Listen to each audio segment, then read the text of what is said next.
نہج البلاغہ خطبہ نمبر 20۔ اس خطبے میں مولا کائنات حضرت علی علیہ السلام فرماتے ہیں، جن چیزوں کو تمہارے مرنے والوں نے دیکھا ہے، اگر تم بھی انہیں دیکھ لیتے تو گھبرا جاتے اور سراسیمہ و مضطرب ہو جاتے اور حق کی بات سنتے اور اس پر عمل کرتے، لیکن جو انہوں نے دیکھا ہے وہ ابھی تم سے پوشیدہ ہے اور قریب ہے کہ وہ پردہ اٹھا دیا جائے۔ اگر تم چشم بینا و گوش شنوا رکھتے ہو تو تمہیں سنایا اور دکھایا جا چکا ہے، اور ہدایت کی طلب ہے تو تمہیں ہدایت کی جا چکی ہے۔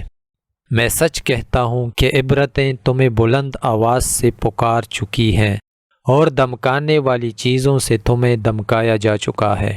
آسمانی رسولوں یعنی فرشتوں کے بعد بشر ہی ہوتے ہیں جو تم تک اللہ کا پیغام پہنچاتے ہیں۔